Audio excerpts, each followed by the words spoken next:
Hi friends, అందరికీ నమస్కారం. ఆంధ్రప్రదేశ్ ప్రభుత్వం జూలై నెలలో విడుదల చేయబోతున్న 5 ప్రభుత్వ పథకాలకు సంబంధించిన తాజా అప్డేట్ అయితే రావడం జరిగింది. ఇందులో ఎవరికి ఈ యొక్క 4 పథకాల ద్వారా పేమెంట్ అనేది ఆగిపోబోతోంది, ఈ లోపల మీరు ఏం చేసుకోవాల్సి ఉంటుంది అనే దానికి సంబంధించిన పూర్తి అప్డేట్ ఈ వీడియోలో నేను మీకైతే తెలియజేస్తాను. ఇందులో కొన్ని పథకాలకు సంబంధించిన రిజిస్ట్రేషన్ కూడా స్టార్ట్ చేయడం జరిగింది. ఎటువంటి రిజిస్ట్రేషన్ అనేది స్టార్ట్ చేయడం జరిగింది, ఎక్కడికి వెళ్ళి రిజిస్ట్రేషన్ చేసుకోవాల్సి ఉంటుంది, ఏం చేయాలో అనే దానికి సంబంధించి కూడా ఇప్పుడు నేను మీకైతే తెలియజేస్తాను. ఆంధ్రప్రదేశ్ ప్రభుత్వం అమలు చేస్తున్న అన్ని రకాల ప్రభుత్వ పథకాలకు సంబంధించి ఎప్పటికప్పుడు తాజా అప్డేట్స్ మీకు కావాలి అనుకున్నట్లయితే ఇప్పటివరకు మీరు viral voice YouTube channel subscribe చేయకపోయినట్లయితే వెంటనే సబ్స్క్రైబ్ చేయండి. అలాగే ఈ యొక్క వీడియోను లైక్ చేయడం మాత్రం మర్చిపోవద్దు. అలాగే మీరు ఆన్లైన్లో తక్కువ ధరకే షాపింగ్ చేయాలి అనుకున్నట్లయితే డిస్క్రిప్షన్లో నేను మీకు వివి ఆఫర్స్ అనే టెలిగ్రామ్ ఛానల్ లింక్ ఇచ్చున్నాను. అది కనుక మీరు ఫాలో అనేది అయినట్లయితే అతి తక్కువ ధరకే మీరు ఆన్లైన్లో వచ్చిన ప్రోడక్ట్ మీరైతే కొనుక్కోవచ్చు. ఇక అందరికీ తెలిసిందే, మనకు ఈ నెలలో స్కూల్ అనేది ప్రారంభించిన వెంటనే తల్లికి వందన పథకం ద్వారా విద్యార్థుల యొక్క బ్యాంక్ ఖాతాలో 13,000 రూపాయలు అయితే జమ చేయవలసి ఉంది. అయితే విద్యార్థులకు సంబంధించిన డేటా అనేది ఇంకా రెడీ అనేది కాకపోవడంతో ఈ యొక్క పథకానికి సంబంధించిన పేమెంట్ అనేది మనకు జూలై నెల మొదటి వారంలో పేమెంట్ అనేది విడుదల చేయబోతున్నట్లు అప్డేట్ అయితే రావడం జరిగింది. ఇక్కడికే మీరు స్క్రీన్ మీద కనుక చూసుకున్నట్లయితే ఇప్పటికే 7,27,000 మందికి సంబంధించిన వివరాల్లో తప్పులు అనేది ఉన్నట్లు గతంలో గుర్తించడం జరిగింది. ఇప్పటికే సంబంధిత పాఠశాల సంబంధించిన అధికారులతో పాటు సంబంధిత అధికారులు అందరూ కలిసి విద్యార్థులకు సంబంధించిన వివరాల్లో ఏదైనా సరే తప్పులు కనుక ఉన్నట్లయితే ప్రస్తుతం వాటిని అప్డేట్ అయితే చేస్తున్నారు. ఇంకా 60,000కు పైగా డేటా అనేది అప్డేట్ అనేది చేయవలసి ఉండగా వాటిని రానున్న 10 రోజుల్లో పూర్తి అనేది చేసి ఈ నెల చివరాకు లోపల ఫైనల్ లిస్ట్ విడుదల చేసి వచ్చే నెల మొదటి వారంలో విద్యార్థుల యొక్క తల్లుల బ్యాంక్ ఖాతాకు పేమెంట్ అయితే విడుదల చేయబోతున్నారు. ఇందులో అత్యధికంగా విద్యార్థికి సంబంధించిన వివరాలు అనేది హౌస్ హోల్డింగ్ మ్యాపింగ్ లో లేకపోవడంతో ప్రస్తుతం ఈ యొక్క హౌస్ హోల్డింగ్ డేటా మ్యాప్ మొత్తాన్ని ప్రస్తుతం తల్లికి అయితే లింక్ అయితే చేస్తున్నారు. అలాగే విద్యార్థులకు సంబంధించిన ఆధార్ కార్డు వివరాల్లో కూడా తప్పులు అనేది ఉన్నట్లు, వారికి సంబంధించిన జెండర్ కావచ్చు, అలాగే డేట్ ఆఫ్ బర్త్ వివరాలను కూడా అప్డేట్ అయితే చేస్తున్నారు. ఇలా ఏవైతే పెండింగ్ లో ఉన్నాయో ఈ యొక్క డేటా మొత్తాన్ని వెరిఫికేషన్ అనేది చేసి ఈ నెల 25వ తేదీ లోపల మొదటి లిస్టు విడుదల చేసే విధంగా ఆంధ్రప్రదేశ్ ప్రభుత్వం చర్యలు అయితే చేపడుతోంది. అయితే ఇందులో చాలా మందికి సంబంధించిన వివరాలు తప్పుగా అయితే ఆధార్ కార్డులు అయితే చూపిస్తున్నాయి. ఎందుకంటే వారికి సంబంధించిన బయోమెట్రిక్ వివరాలు అప్డేట్ అనేది చేయకపోవడంతో ఈ యొక్క సమస్య వస్తున్నట్లయితే గుర్తించడం జరిగింది. ఇప్పటికే విద్యార్థులు ఎవరైనా సరే వారి యొక్క బయోమెట్రిక్ వివరాలు అప్డేట్ అనేది చేసుకోకపోయినట్లయితే, అంటే ఎవరికైతే 5 సంవత్సరాలు పూర్తి అనేది చేసుకుని ఉంటారో ఆ యొక్క విద్యార్థులు తప్పనిసరిగా మీకు దగ్గరలోని ఆధార్ సెంటర్కి వెళ్ళి మీ యొక్క బయోమెట్రిక్ వివరాలు అప్డేట్ అనేది చేసుకున్నట్లయితే మీ యొక్క కొత్త డేటా వివరాలు అనేది అప్డేట్ అనేది అవుతాయి. అప్పుడు ఆటోమేటిక్గా విద్యార్థులకు సంబంధించిన డేటా అనేది ఎలిజిబిలిటీలోకి అయితే రావడం జరుగుతుంది. ఇంకా ఎవరైతే అప్డేట్ అనేది చేసుకోలేదో అటువంటి వారందరూ వెంటనే అయితే అప్డేట్ అయితే చేసుకోవాల్సి ఉంటుంది. మరొక వారం రోజుల్లో మొదటి అర్హుల జాబితా అయితే విడుదల చేయబోతున్నారు. ఈ యొక్క డేటా వచ్చిన వెంటనే మనకు ఈ నెల చివరాకు లోపల దీనికి సంబంధించిన ఫైనల్ లిస్ట్ అనేది అయితే విడుదల చేయబోతున్నారు. వచ్చే నెల మొదటి వారంలో ఖచ్చితంగా విద్యార్థుల యొక్క బ్యాంక్ ఖాతాలు, అంటే జూలై నెల మొదటి వారంలో ఖచ్చితంగా విద్యార్థుల యొక్క బ్యాంక్ ఖాతాలో పేమెంట్ వేయబోతున్నట్లు అప్డేట్ అయితే రావడం జరిగింది. ఇకపోతే అన్నదాత సుఖీభవ పథకానికి సంబంధించిన డేటా కూడా ప్రస్తుతం వెరిఫికేషన్ అయితే జరుగుతుంది. ఈ 2026-2027 ఆర్థిక సంవత్సరానికి సంబంధించి రైతుల యొక్క బ్యాంక్ ఖాతాలో మొదటి విడతలో భాగంగా రైతుల యొక్క బ్యాంక్ ఖాతాలో 5,000 రూపాయలు అయితే జమ అనేది అయితే చేయబోతున్నారు. ప్రస్తుతం కొత్తగా ఎవరికైతే పట్టాదారు పాస్ పుస్తకాలు అనేది వచ్చినాయో ఆ యొక్క రైతుల యొక్క వివరాలు కూడా అయితే సేకరిస్తున్నారు. అయితే ఖచ్చితంగా మీ భూమి వెబ్సైట్ లో వివరాలు ఎవరు అయితే ఉన్నాయో వారికి మాత్రమే పేమెంట్ అయితే విడుదల చేయబోతున్నారు. ఖచ్చితంగా రైతు యొక్క వివరాలు అనేది మీ భూమి వెబ్సైట్ లో వివరాలు అనేది ఖచ్చితంగా ఉండాల్సి ఉంటుంది. వారి యొక్క పట్టాదారు పాస్ పుస్తకాలకు ఆధార్ నంబర్ కూడా సక్రమంగా లింక్ అనేది అయి ఉండాల్సి ఉంటుంది. ఇలా ఎవరు వివరాలు అయితే మీ భూమి వెబ్సైట్ లో ఖచ్చితంగా ఉంటాయో ఆ యొక్క డేటాను ఆటోమేటిక్ గా వెరిఫికేషన్ అయితే చేస్తున్నారు. ఈ యొక్క వెరిఫికేషన్ అనేది మరొక వారం రోజుల్లో కంప్లీట్ అనేది అయితే అయిపోతుంది. ఈ నెల చివరాకు లోపల దీనికి సంబంధించి కూడా మొదటి లిస్ట్ అనేది వచ్చేదానికి ఛాన్స్ అనేది ఉంది. ఇకపోతే కొత్త రైతులు కొత్తగా రిజిస్ట్రేషన్ చేయాల్సిన అవసరం లేదు. మీ భూమి వెబ్సైట్ లో ఉన్న వివరాల ఆధారంగా ఈ యొక్క డేటా అనేది తీయబోతున్నారు.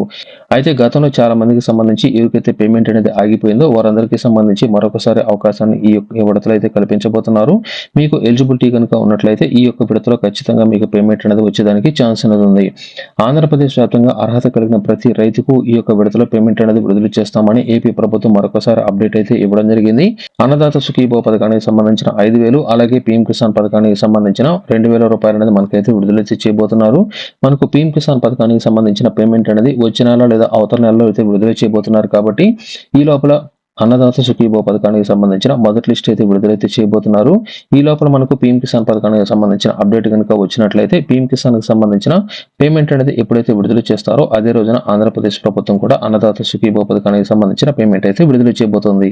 అలాగే మనకు ఉచిత గ్యాస్ సిలిండర్లకు సంబంధించిన అప్డేట్ కూడా రావడం జరిగింది. ఇప్పటివరకు 4 విడతల్లో లబ్ధిదారులకు సంబంధించిన గ్యాస్ సిలిండర్లకు సంబంధించిన డబ్బులు అనేది లబ్ధిదారుల యొక్క బ్యాంక్ ఖాతాకి అయితే జమ చేయడం జరిగింది. ఇప్పుడు 5వ సిలిండర్‌కి సంబంధించి ఎవరైతే బుకింగ్ అనేది చేసుకొని సిలిండర్లు అనేది డెలివరీ అనేది అయి ఉన్నాయో వారందరికీ సంబంధించి ఇంకా పేమెంట్ అయితే జమ కాలేదు. ఇక్కడ స్క్రీన్ మీద గనుక చూసుకున్నట్లయితే వీరికి స్టేటస్ అనేది ఎలిజిబిలిటీలో ఉంది. ఇంకా సబ్సిడీ క్రెడిట్ అనేది అయితే కాలేదు. అలాగే పేమెంట్ డేట్ అనేది కూడా ఇక్కడైతే అప్డేట్ కాలేదు. రిమార్క్స్ కూడా ఏమీ అయితే ఇక్కడ అప్డేట్ అయితే కాలేదు. ఇక్కడ ఎలిజిబిలిటీ కనుక ఉన్నట్లయితే మనకు ఏపీ ప్రభుత్వం ఎప్పుడైతే విడుదల అనేది చేస్తుందో ఆటోమేటిక్‌గా మీకు పేమెంట్ అయితే మీకు జమ అనేది అయితే అవుతుంది. ఎవరు టెన్షన్ పడాల్సిన అవసరం లేదు. అయితే ఈ మధ్య కాలంలో ఈ యొక్క పేమెంట్ అనేది చాలా మందికి రాకపోవడంతో ఇంకా ఎటువంటి అప్డేట్ అనేది లేకపోవడంతో కొంతమంది స్కామర్లు ఏం చేస్తున్నారంటే తప్పుడు పద్ధతిలో వాట్సాప్‌లో వెంటనే మీకు సంబంధించిన గ్యాస్ సిలిండర్లకు ఈకేవైసీ అనేది అప్డేట్ అనేది చేసుకోకపోయినట్లయితే మీకు సంబంధించిన సబ్సిడీ డబ్బులు అనేది ఆగిపోతాయని, లేకపోతే మీకు ఉచిత సిలిండర్ పథకాన్ని నిలిపివేస్తామని, 5వ విడతకు సంబంధించిన మీకు పేమెంట్ అనేది రావాలంటే వెంటనే మీ యొక్క బ్యాంక్ ఖాతా వివరాలు అనేది అప్డేట్ చేసుకోవాలని మెసేజ్‌లు అయితే రావడం జరుగుతుంది. అది తెలియక చాలా మంది వీరికి సంబంధించిన వివరాలు అనేది ఆన్‌లైన్‌లో అప్డేట్ అనేది చేయకపోవడం, లేదా డైరెక్ట్‌గా వారికి కాల్ అనేది చేసినట్లయితే వారి యొక్క బ్యాంక్ అకౌంట్‌లకు సంబంధించిన వివరాలు అనేది చెప్పడంతో చాలా మంది అలా అయితే చెప్తున్నట్లు గుర్తించడం జరిగింది. అలాగే ఈ మధ్య కాలంలో మహారాష్ట్రలో దీనికి సంబంధించిన ఒక ముఠాను అయితే పట్టుకోవడం జరిగింది. 22 మంది నుంచి టోటల్‌గా 31 లక్షల రూపాయలు అయితే కొట్టేయడం జరిగింది. అంటే మీ యొక్క గ్యాస్ బిల్ అనేది అప్డేట్ అనేది చేసుకోవాలని, అప్డేట్ అనేది చేసుకోకపోయినట్లయితే సబ్సిడీ ఆగిపోతుందని ఇటువంటి వివరాలు అనేది చెప్పి 22 మంది నుంచి 31 లక్షల రూపాయలు అయితే కొట్టేయడం జరిగింది. ఇటువంటివి అనేది ప్రస్తుతం జరుగుతున్నట్లు చాలా మందికి ఇటువంటి వాట్సాప్‌లో మెసేజ్‌లు అనేది వస్తున్నట్లయితే గుర్తించడం జరిగింది. ఎవరు వీటిని నమ్మొద్దని, మీకు పేమెంట్ అనేది విడుదల అనేది అయిన వెంటనే మీ యొక్క బ్యాంక్ ఖాతాలో జమ అనేది అవుతుందని ఏపీ ప్రభుత్వం ఒక అప్డేట్ అయితే ఇవ్వడం జరిగింది. ఎవరు టెన్షన్ పడొద్దు. ఖచ్చితంగా మీకు పేమెంట్ అయితే త్వరలో అయితే విడుదల చేయబోతున్నట్లయితే తెలియజేశారు. వీలైతే ఈ నెల చివరాఖరు లోపల 5వ విడతకి సంబంధించిన పేమెంట్ అనేది లబ్ధిదారులకు అయితే విడుదల చేయబోతున్నారు. ఎందుకంటే ఈ యొక్క ఏడాదికి సంబంధించి తాజాగా మరొకసారి ఈ వీరందరికి సంబంధించి ఈకేవైసీలు ఎవరికైనా పెండింగ్‌లో ఉన్నాయనే వివరాలను అయితే పరిశీలిస్తున్నారు. ఇది కంప్లీట్ అనేది అయిన వెంటనే లబ్ధిదారులకు పేమెంట్ అనేది త్వరలో అయితే విడుదల చేయబోతున్నారు. మీ యొక్క స్టేటస్ కోసం మాత్రం డిస్క్రిప్షన్‌లో ఇచ్చిన లింక్‌ను ఒకసారి అయితే చెక్ చేయండి. ఇక్కడ మీకు సంబంధించిన రేషన్ కార్డ్ నంబర్ అనేది ఎంటర్ చేసి క్యాప్చా కనుక ఎంటర్ చేసినట్లయితే మీకు ఈ యొక్క 5వ విడతకు సంబంధించిన పేమెంట్ అనేది పడిందా లేదా ఇక్కడ మీరైతే చెక్ చేసుకోవచ్చు. ఇకపోతే ఆంధ్రప్రదేశ్ వ్యాప్తంగా కొత్త పెన్షన్ల కోసం ఎవరైతే ఎదురు చూస్తున్నారో అటువంటి వారందరికి సంబంధించి ప్రస్తుతం ఎక్కడా కొత్త రిజిస్ట్రేషన్లు అయితే ఇంకా అయితే స్టార్ట్ కాలేదు. మనకు ఈ నెల 12వ తేదీ నుంచి రిజిస్ట్రేషన్లు ప్రారంభం కాబోతున్నట్లు అప్డేట్ అయితే రాగా ప్రస్తుతానికి ఎక్కడ కొత్త రిజిస్ట్రేషన్లు అయితే స్టార్ట్ అయితే కాలేదు. దీనికి సంబంధించి ఎవరు సచివాలయాలకు వెళ్ళొద్దని దీనికి సంబంధించిన అప్డేట్ కూడా రావడం జరిగింది. కొత్త రిజిస్ట్రేషన్ ప్రారంభించిన వెంటనే అప్డేట్ అనేది ఇవ్వబోతున్నట్లు తెలియజేయడం జరిగింది. మనకు ఆంధ్రప్రదేశ్ వ్యాప్తంగా ప్రస్తుతం ఉన్న డేటా ప్రకారం 60 సంవత్సరాలు పూర్తి చేసుకున్న లబ్ధిదారులు చాలా మంది ఉన్నట్లు, మనకు 6 లక్షల నుంచి 10 లక్షల వరకు ఈ యొక్క డేటా పెరిగేదానికి ఛాన్స్ ఉన్నట్లు కూడా అప్డేట్ అయితే రావడం జరిగింది. ఎవరైతే రిజిస్ట్రేషన్ అనేది త్వరలో ప్రారంభించబోతున్నారు కాబట్టి రిజిస్ట్రేషన్ ప్రారంభించిన వెంటనే లబ్ధిదారుల వెరిఫికేషన్ అనేది కంప్లీట్ అనేది చేసి రానున్న 2 నెలల్లో లబ్ధిదారులను గుర్తించి వారందరికీ సంబంధించి తర్వాత నెల నుంచి పేమెంట్ అనేది వారికి అందజేసే విధంగా చర్యలు అయితే చేపట్టబోతున్నారు. ఇందులో భాగంగా చాలా మంది దివ్యాంగులతో పాటు వివిధ రకాల పెన్షన్లకు సంబంధించి ప్రతి నెల వెరిఫికేషన్ లో భాగంగా ఎవరికైతే ఇనెలిజిబిలిటీ అనేది వస్తుందో వారి యొక్క పెన్షన్లు ఖచ్చితంగా తొలగించడానికి ఛాన్స్ అనేది ఉంటుంది. ప్రస్తుతానికి ఉన్న అప్డేట్ ప్రకారం చూసుకున్నట్లయితే మనకు తల్లికి వందన పథకానికి సంబంధించిన పేమెంట్ అనేది ఖచ్చితంగా వచ్చే నెల మొదటి వారం జమ అనేది అయితే అవుతుంది. అలాగే గ్యాస్ సబ్సిడీకి సంబంధించిన అమౌంట్ కూడా తర్వాత నెలలో అయితే జమ అనేది అవుతుంది.